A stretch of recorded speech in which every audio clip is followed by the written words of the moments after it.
ಕುಶಿನಗರದಲ್ಲಿ ಇವತ್ತಿನ ದಿವಸ ಬಸವ ಸಮಿತಿ ಹಾಗೂ ಜಾಗತಿಕ ಲಿಂಗಾಯತ ಮಹಾಸಭಾ, ಅಖಿಲ ಭಾರತ ವೀರಶೈವ ಲಿಂಗಾಯತ ಮಹಾಸಭಾ ಮತ್ತು ಮುಸ್ಲಿಂ ಸಮಾಜದ ಎಲ್ಲ ಹಿರಿಯರು ಸೇರಿ ಮತ್ತು ಇತರ ಸಂಘಟನೆಗಳು ಸೇರಿ ನಮ್ಮ ತಾಲೂಕಿನ ಮಾಜಿ ಸೈನಿಕರಿಗೆ ಗೌರವಪೂರ್ವವಾದಂತಹ ಸನ್ಮಾನ ಸಮಾರಂಭ ಹಾಗೂ ಸಾಮರಸ್ಯ ಸಂಗಮ ಎಲ್ಲ ವಿಚಾರಗಳನ್ನ ನಮ್ಮ ಮುಸ್ಲಿಂ ಬಾಂಧವರು ಅವ್ರಿಗೇನಂತಾರೆ ಅಲ್ಲ, ಅವರು ಧಾರ್ಮಿಕ ಗುರುಗಳು ಎಲ್ಲ ವಿಚಾರವನ್ನು ಮಾತನಾಡಿದ್ದಾರೆ.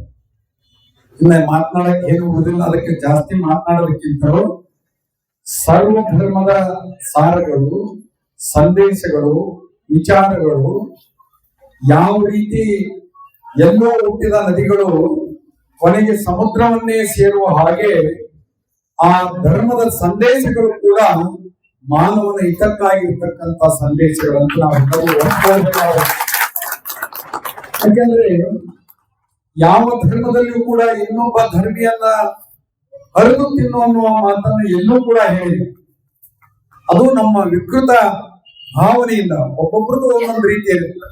ಈಗಾಗಲೇ ಹೇಳಿದ್ರು ಅವರು, ಎಲ್ಲ ಧರ್ಮದಲ್ಲಿಯೂ ಕೂಡ ಒಳ್ಳೆಯವರಿದ್ದಾರೆ, ಕೆಟ್ಟವರಿದ್ದಾರೆ.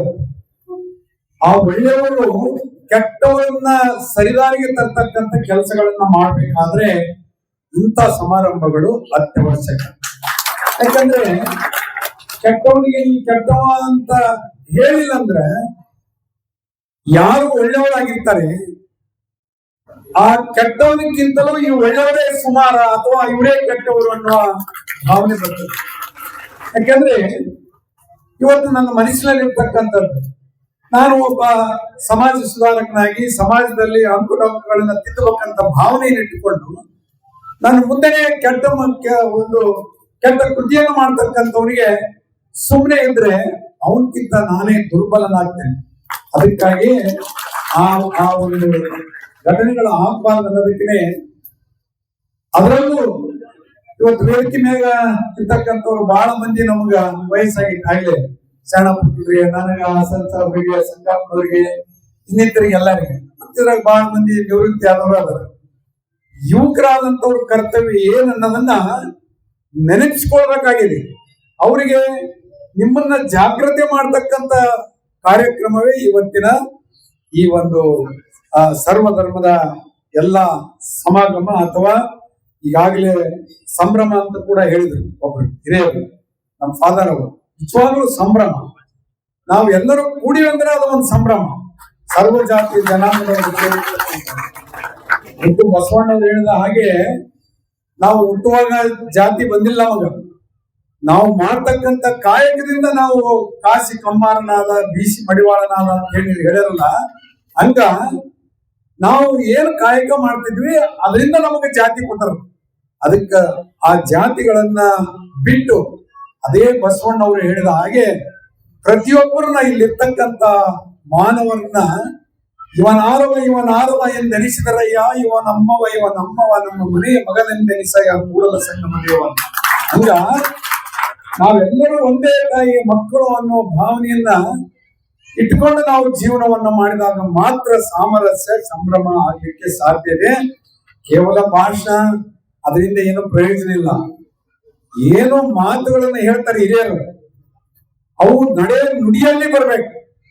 ನಡೆ ನುಡಿಯಲ್ಲಿ ಬಂದಾಗ ಮಾತ್ರ ಇದಕ್ಕೆ ಅರ್ಥ ಬರುತ್ತೆ. ಸುಮ್ಮನೆ ಇಲ್ಲಿ ಏನಪ್ಪಾ ಅವ್ರು ಚಲೋ ಮಾತಾಡಿದ್ರು, ಇವ್ರು ಚಲೋ ಮಾತಾಡಿದ್ರು, ಇವ್ರು ಮಾತಾಡಕ್ ಬಂದಿಲ್ಲ ಅಂತೇಳಿ ಟೀಕೆ ಮಾಡ್ಕೊಂಡು ಹೋದ್ರ ಅದಾಗದಿಲ್ಲ. ಅದಕ್ಕ ಅಂಬೇಡ್ಕರ್ ಅವರು ಸಂವಿಧಾನವನ್ನ ಸಮಾನತೆಯ ಸಲುವಾಗಿ ಕೊಟ್ರು, ಸಮ ಸಮಾಜವನ್ನ ನಿರ್ಮಾಣ ಮಾಡ್ಲಿಕ್ಕೆ ಕೊಟ್ರು. ಅದಕ್ಕಿಂತ ಪೂರ್ವದಲ್ಲಿ ಅಣ್ಣ ಬಸವಣ್ಣನವರು ಸಮಾಜವನ್ನ ನಿರ್ಮಾಣ ಮಾಡ್ಲಿಕ್ಕೆ ಪ್ರಯತ್ನ ಮಾಡಿ ಅದರಲ್ಲಿ ಸೋಲನ್ನು ಕೂಡ ಅನುಭವಿಸಿದ್ರು. ಹೇಳ್ತಾರೆ ಕೆಲವು ಮಂದಿ, ಬಸವಣ್ಣ ಐಕ್ಯ ಆಗಿಲ್ಲ, ಹಂಗಾಗಿ ಅದು ತೊಂದರೆ ಐತೆ, ಅದ್ರ ಬಗ್ಗೆ ಈಗ ಚರ್ಚೆ ಮಾಡೋದು ಬೇಡ. ಆದ್ರೆ ಬಸವಣ್ಣವರ ಪ್ರಯತ್ನ ಅವತ್ತಿನ ಕಾಲದಲ್ಲಿ ಅಂತರ್ಜಾತೀಯ ವಿವಾಹ ಮಾಡ್ತಕ್ಕಂಥ ಕೆಲಸ ಮತ್ತು ಎಲ್ಲ ಜಾತಿಯ ಜನಾಂಗದವರಿಗೆ ಒಂದು ಉಪದೇಶದಿಂದ ವಚನಕಾರರನ್ನಾಗಿ ಮಾಡಿರ್ತಕ್ಕಂಥದ್ದು. ಅದಕ್ಕೆ ಹೇಳೋದು, ಯಾರು ಕೂಡ ಸಮಾಜದಲ್ಲಿ ಡಾಕ್ಟರ್ ಇರೋದಿಲ್ಲ. ಇಂತಹ ಸಂದರ್ಭದಲ್ಲಿ ಇಂತಹ ಕಾರ್ಯಕ್ರಮದಲ್ಲಿ ಭಾಗವಹಿಸುವುದರ ಮೂಲಕ ನಾನು ತಿಳ್ಕೊಳ್ಬೇಕು. ಇವತ್ತು ಸಮಾಜ ನೋಡಿ ಕಲಿಬೇಕಲ್ಲ, ಆಮೇಲೆ ಮಾಡಿ ತಿಳ್ಕೊಳ್ಳೋದು ಬೇರೆ. ನೋಡಿ ಕಲಿಬೇಕು. ಮೊದಲು ಒಳ್ಳೆಯದನ್ನ ಕಲಿಬೇಕು, ಕೆಟ್ಟದನ್ನ ಅಲ್ಲೇ ಬಿಡಬೇಕು. ಆ ಒಂದು ಹಿನ್ನೆಲೆಯಲ್ಲಿ ಇವತ್ತು ನಮ್ಮ ಸಮಾಜ ಕೂಡ ಎಷ್ಟು ಇದೈತಂದ್ರ ನಂಬಿಕೆ ಮತ್ತು ಸತ್ಯದ ಮೇಲೆ ನಿಂತ ಸಮಾಜ. ಅವಾಗ ಮಾತ್ರ ಇಲ್ಲಿ ಒಳ್ಳೆಯ ಸಂಬಂಧಗಳು ಅರಳಲಿಕ್ಕೆ ಸಾಧ್ಯ. ಸುಮ್ಮನೆ ಹಂಗ ನೀವೊಂದ್ ಮಾತು ಹೇಳಿದಿ ನಾವೊಂದ್ ಮಾತು ಹೇಳಿದೆ ಅಂದ್ರೆ ಅದಾಗಲಿಲ್ಲ. ಯಾರು ಸತ್ಯವನ್ನೇ ಹೇಳ್ತಾರೆ, ಯಾರು ಇನ್ನೊಬ್ಬರ ಮೇಲೆ ನಂಬಿಕೆಯನ್ನು ಇಟ್ಟುಕೊಂಡು ಜೀವನವನ್ನ ಮಾಡ್ತಾರೆ. ಯಾಕಂದ್ರೆ ನಂಬಿಕೆ ಅಂದ್ರೆ ನಾನು ನಂಬಬೇಕು. ನಿನ್ನ ಮೇಲೆ ನಂಬಿಕೆ ಇಲ್ಲ ಅಂದ್ರೆ ನಾನು ನಟನೆ ಮಾಡೋದ್ರಿಂದ ಏನು ಪ್ರಯೋಜನ ಇಲ್ಲ. ಅದಕ್ಕ ಅಂತ ಸಂಬಂಧಗಳಿದ್ರೆ, ಅಂತ ತಿಳುವಳಿಕೆ ಇದ್ರೆ ಅವಾಗ ಒಳ್ಳೆಯ ಸಂಬಂಧಗಳು ಅರಳಲಿಕ್ಕೆ ಸಾಧ್ಯ ಅನ್ನೋದನ್ನ ನಾವು ತಿಳ್ಕೊಳ್ಬೇಕಾಗಿದೆ. ಆ ಹಿನ್ನೆಲೆಯಲ್ಲಿ ಇವತ್ತು ಏನು ವೇದಿಕೆ ಮೇಲೆ ನಾವು ಸೈನಿಕರಿಗೆ, ಮಾಜಿ ಸೈನಿಕರಿಗೆ ಇವತ್ತು ಸನ್ಮಾನ ಮಾಡಿದ್ರು.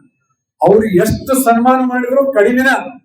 ಆಮೇಲೆ ಅವ್ರಿಗೆ ಸನ್ಮಾನ ಮಾಡಿದ್ರು ಕೂಡ ಅದು ಸನ್ಮಾನ ಅಲ್ಲದು, ನಮಗೆ ನಾವೇ ಸನ್ಮಾನ ಮಾಡ್ಕೊಂಡಂಗ. ಅವ್ರಿಗೆ ಸನ್ಮಾನ ಮಾಡೋದ್ರಿಂದ ನಮಗೆ ನಾವೇ ಸನ್ಮಾನ ಮಾಡಿಕೊಂಡ ಹಾಗೆ. ಮತ್ತು ಇವತ್ತಿನ ನಮ್ಮ ಜನರ ಭಾವನೆಗಳು, ನಮ್ಮ ನಾಗರಿಕರ ಭಾವನೆಗಳು ಏನಾಗಿ ಬಂದ್ರ ಮನೆಗೆ ಹೇಳ್ತಿರ್ತೀವಿ, ಹಿರಿಯರ ನೋಡಿ ಕಲಿಯೋ, ಹಿರಿಯರ ರೀತಿ ಹೆಂಗ್ ಮಾಡಿದ್ರು, ಅವ ಹೆಂಗಾಗೆ ನೋಡು, ಇವ ಹೆಂಗಾಗೆ ನೋಡು, ಆ ಮನೆ ಹೆಂಗದನ್ನ ನೋಡು, ಅದ್ರ ಗತಿ ಆಗ ಅಂತಾರ. ಇಲ್ಲ ಅಂದ್ರೆ ನೀನ್ ಇಂಜಿನಿಯರ್ ಆಗ್ಬೇಕು. ಸಣ್ಣ ಮಗು ಇದ್ದಾಗ ನೀನ್ ಇಂಜಿನಿಯರ್ ಆಗ್ಬೇಕು, ನೀನ್ ಡಾಕ್ಟರ್ ಆಗ್ಬೇಕು, ನೀ PSI ಆಗ್ಬೇಕಂತ. ಯಾರು ಕೂಡ ತಪ್ಪಿ ನೀನು ಡಿಗ್ರಿ ಮುಗಿದಗಳಿಗೆ ಸೈನಿಕ ಹೋಗ್ಬೇಕು, ಸೈನಿಕ ಸೇರ್ಬೇಕಂತ ಒಬ್ರು ಕೂಡ ಹೇಳೋದಿಲ್ಲ. ಹೇಳಿದ್ರೆ ನಾನು ನಡ್ಕೊಂಡ ಹೇಳ್ತೀನಿ, ನಾನು ಯಾರು ಹೇಳಿಲ್ಲ. ನಾವು ಮತ್ತೆ ಸೈನಿಕಕ್ಕೆ ಸೇರ್ಬೇಕಂತ ಹುಡುಗ ಅಂದ್ರ ಬ್ಯಾಡು, ಅಲ್ಲಿ ಬಹಳ ಯುದ್ಧಗಳಾಗಿ ಮಂದಿ ವಾಪಸ್ ಬರಂಗಿಲ್ಲ ನೀವು ಅಂತ. ಈಗ ಅವರು ನಮ್ಮ ಇವ್ರು ಹೇಳಿದ್ರು, ಕಾರ್ಮಿಕ ಗುರುಗಳು ಹೇಳಿದ್ರು. ಏನ್ ಹೇಳಿದ್ರು? ಕೊಡಗು ಜಿಲ್ಲೆಯಿಂದ ಬಂದಂತವ್ ನಾನು.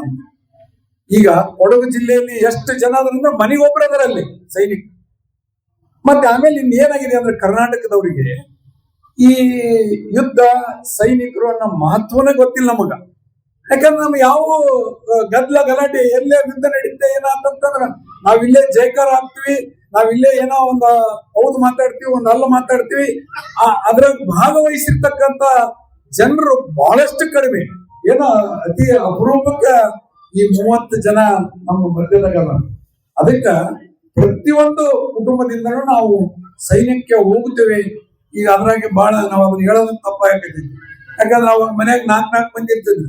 ಈಗ 1 ಬೇಕು 2 ಸಾಕು ಅಂತೇಳಿ ನಮ್ಮ ಸರ್ಕಾರನ ಮಾಡಿ ಮಕ್ಕಳು ಇಲ್ದಂಗ ಆಗೈತಿ. ಇರೋ ಒಬ್ಬ ಮಗ ಇರ್ತಾನ, ಅವ್ನ ಕಳಿಸಿ ನಾ ಏನ್ ಮಾಡ್ತಾನ, ಅವನು ಊಟ ಹಾಕಾಗಿಲ್ಲ ನಮಗೆ ಹಿಂದಡೆ ವಯಸ್ಸಾಗಿಲ್ಲ.